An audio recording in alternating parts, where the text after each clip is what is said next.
Anyway, hello everybody, and it's a great pleasure to be here. I know many of the faces here. I think not everybody, but we have met with most of you, so it's a great pleasure to see you. Unfortunately, not in Prague, but at least on the screen.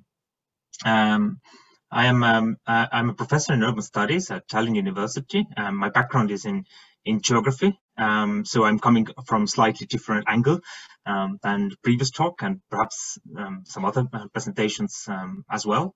But I think there are also geographers here, so we'll hear more, I guess, similar takes as well.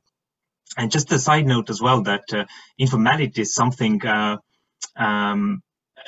have worked on, but it's not necessarily my core subject. I'm much more into mobilities, urban transport, post-socialism and the concept of post-socialism. And so these are the things I work mostly. I think informality was something that I got into thanks to, I think, primarily for Hanna Hilbrand, who is also here, also Susanna Neves Alves, with whom we collaborated, and I also refer to that work here. And also there have been some other engagements with informality here as well. But to get on with my talk, so basically what I'm interested in is actually the notion of in-legality, which is a notion I introduce here with an idea to capture the intersection and co-production of illegality, legality, as well as informality and formality. Precisely because there's a frequent intersection of legal and formal, as well as informal and illegal. So if you look at, for instance, this definition from OECD glossary, that informal settlements is something that have no legal claims or occupy a land illegally, as well as there's buildings lacking regulations or unauthorized activities. So basically, this kind of intersection of legality and informality is at the center here. But such kind of any kind of simple conflations of informality and illegality is problematic, as is quite well argued within informality literature, as it neither actually understands the workings of law, which is always mixed with illegalities. I think we talked about that previously as well. The law and illegalities are coming together, but informality at the same time is also mixed with different sorts of legalities. So informality is not necessarily illegal. So on the one hand, there is embeddedness of informalities within the legal order, and that is the informal processes are inherent elements of how laws work. Namely, legal systems contain a fair amount of deliberation and interpretation, which is not simply driven by the order and formal rules, but it's open to personal judgments by different actors involved in legal processes, as well as actually political rationales. There could be liberal, neoliberal, socialist perspectives, interpretations, which could have different ideas. So the law and the non-law are actually in constant dialogue. On the other hand, the definition of informality rests on selective legal definitions. That is, some informalities are actually outlawed, whereas others are entirely accepted within legal orders. And this acceptance rests often on dominant ideas and discourses that drive legitimation. The process of legitimation of informality allows such forms of organizing to exist, even if they are illegal and informal in many ways, though not necessarily defined as such by state or other actors. So basically, there's an intersection of legality and informality, which is so there's sort of necessary informality of lawmaking. So any lawmaking is partly informal, and there's a selective formalization of different activities, so that some activities are legalized, whereas other activities fall out of the legal spectre. Just a point of clarification as well, I guess, when we talk about informalities here, we talk about quite different sorts of activities and different sorts of engagement. So here I'm much more talking about elite informalities, or what has been described as elite informalities. So it's basically the informalities allowed for elite groups, and something that is selectively formalized rather than being criminalized. And it's not necessarily a marginalized activity. I mean, if you talk about, point of view from the margins, right? I think I'm talking about something that is, in a way, taken for granted or at the center or mainstreamed in a way as well, even though it intersects, with informality. And I'm interested in actually in the two transport-related illegalities here. One is actually this kind of illegal space, which is a parking lot. I'm getting to that. And another is an illegal activity, which is ride-hailing or ride-sharing. The Uber and Bolt, and which was actually formalized in Estonia a few years back. And I'm discussing how it relates to this notion of in-legality. So basically, my inspirations here is firstly legal geographies, which actually is interested in the kind of intersection of legal matters with geography. So if you look at geography, then it means actually variegation and differences, which also mean the context specificity. All of which are actually comprehended by the law, often as, in an abstract way, so that the law is described as something that is anti-geography. So it doesn't actually, pay attention to the things on the ground or the necessary relations in the practice. So there's a tension there, basically. And this kind of the urban spatiality and the law and functioning of the law matter in different ways here. I mean, on the one hand, the urban is a site of diversity and a space for public freedom, which are threatened by the use and misuse of laws and regulations. So there are, urban rights, which, as Tom Mitchell argues, have been threatened by privatization, for instance. So the legal property rights discourse by courts is something that is entirely anti-urban. But on the other side, urban is itself a socio-technical phenomenon, which actually complicates governing due to the ways in which the materiality is actually configured. Such perspective to urban is actually inspired by this kind of assemblage and actor network approaches, where we draw attention to the minor technicalities of cities. In this way, not just policies matter, but also different minor practices of governing. So, I mean, these kind of materialities then also need to be managed somehow, right? Which actually, for some scholar, threaten the right to the city as well, because they're managed via these means of power, which are considered illiberal. Yeah, and I mean, it depends on which kind of group rights are upheld, which ones are, which ones are considered more important, which ones are considered less important. If we consider, for instance, street vending, whether we favor the rights of vendors or we favor the rights of those walking on the pavement. So this kind of conflicts of different rights are there. But yeah, if you get to know the legal informalities, we can see different sort of places where it exists. On the one side is on the ground, because laws cannot be framed with enough precision to need no interpretation and application. As Hyde and Hilbrand defined, there is a wriggle room inherent in everyday regulation. So, for instance, drawing from the street vending example, Kettles advocates for rules that allow more discretion from the regulators, who can take into consideration the plenitude of aspects posed by particular circumstances. So he favors the hard laws instead of crystal laws. Or according to Lipsky, I mean, the famous street-level bureaucrats, whose jobs make it difficult, if not impossible, to actually severely reduce discretion, because their work is in situations which is too complicated to reduce to programmatic formats, and the work requires responses to human dimensions of situations. So there is a sort of tense coexistence that actually characterizes cities, which actually necessitates various enactments of police power. Police power, I don't know how much you have heard about that, but it's described as by Duber as the most expansive, least definite, and yet least scrutinized of governmental powers. And from Duber and Valverde, it is essentially boundless and indefinable.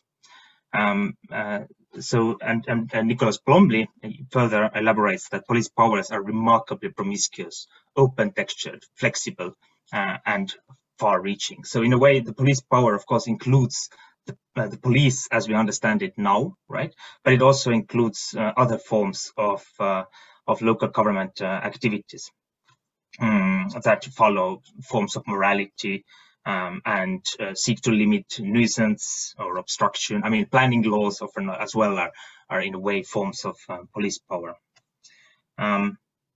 And this kind of police power is something that is particularly active at the local level in towns and cities. So the informality of the state is a normal procedure of the state apparatus, with such departures from the law particularly prevalent and necessary on the local level of governance, owing to the social material assemblages of cities. And often these kind of higher order legal authorities accept police power as long as it remains local.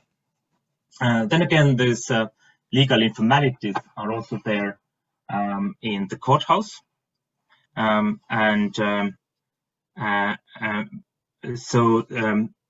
It's also in the ways in which laws are made in practice. So if you take Latou's example of the making of law, he elaborates on this informal meetings which form the central ground for making laws. Which are of course particular interest for ethnographer, as you know, they bypass the written, formal, and solemn procedures of legal expression, and they will allow us to understand the ins and outs of arguments that will later be set in lapidary form. So such meetings are actually what he says, kitchens of the law.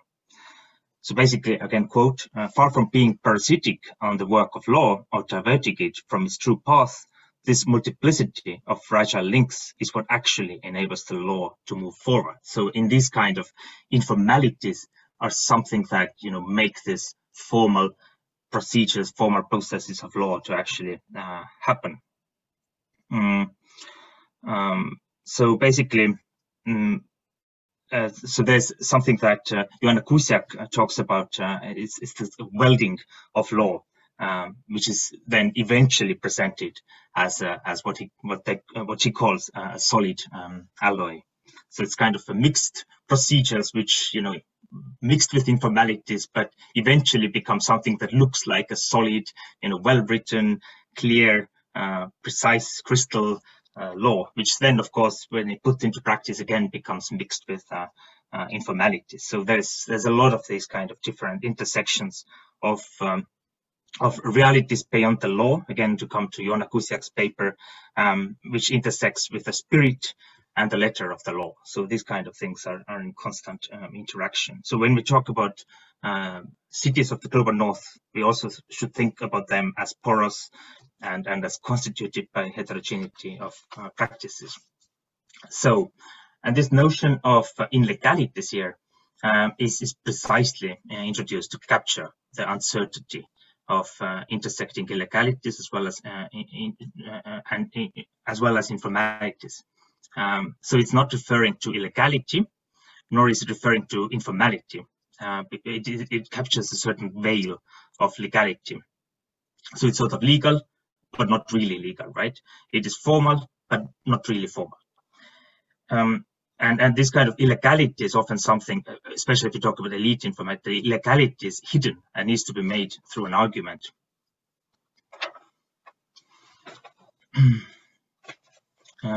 Right. So trying to get a bit deeper in this understanding of in-legality, I will introduce two examples. And one of those relates to parking lots, which are formally provided, private parking facilities, which are aesthetically something that could be named informal, but in the way they are actually provided by the state, they are legal, and not in a way outlawed by any sort of state activities.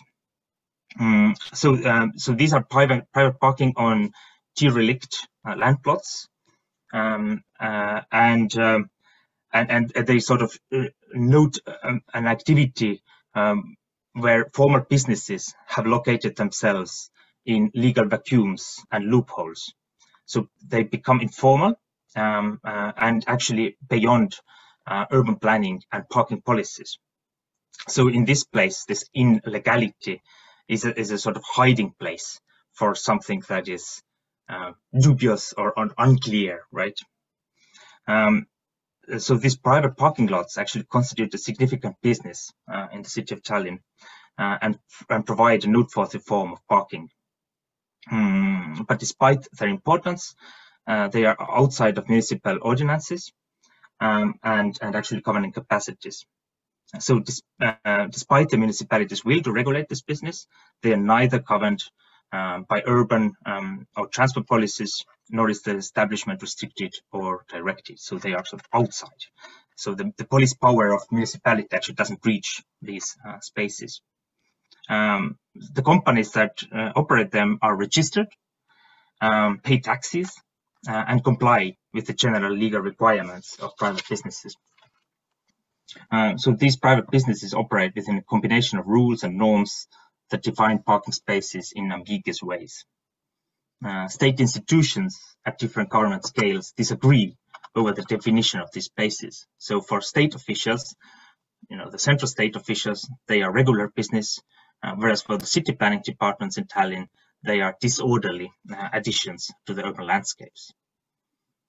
So these kind of definitional ambiguities actually provide a tactical tool that is adopted by business actors. And also actually, as the city is motorizing, it's something that people are actually quite happy that there are such parking spaces.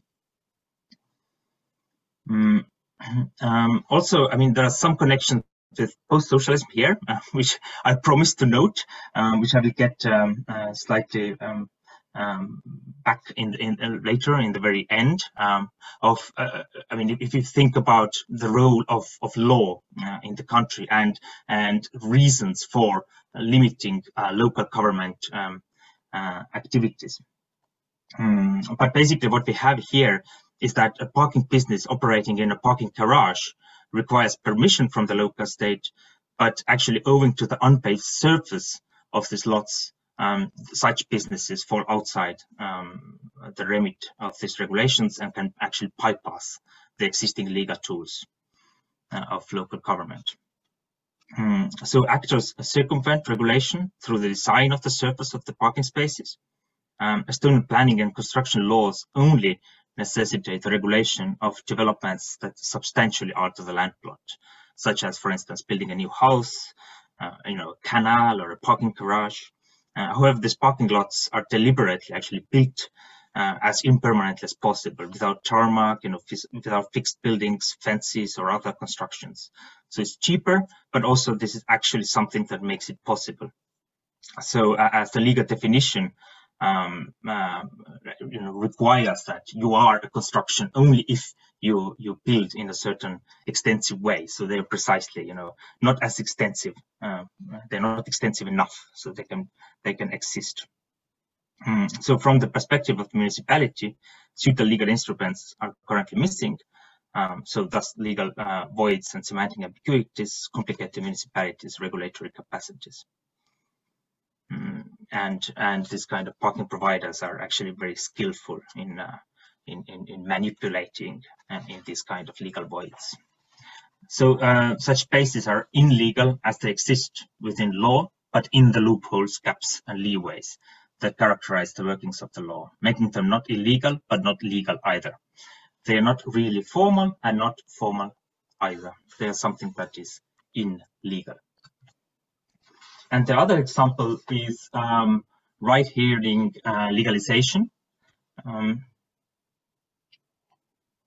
which was something that Estonia did 5 years ago. And this is something that plays quite interestingly precisely on the elite informality, because it plays on certain discursive framings of digital future. So if you look at this quote on the right hand side from the Prime Minister, that Estonia should actually accept these businesses, because we would be forward-looking if we do that. Even though these kind of activities, when they entered the country, were actually illegal in the beginning. They were illegal, but it was not enforced because of being, in a certain way forward-looking and having this kind of a digital future characteristics. So in a way, what I claim here is that instead of this informal and formal being something clearly delineated, there are institutional bricolages wherein traditional arrangements and social relations are interwoven with formal regulations. The definition of formality and informality constitutes a contentious territory, with similar activities often falling equally on the side of formal and informal in different jurisdictions, or even in the same system but at different times.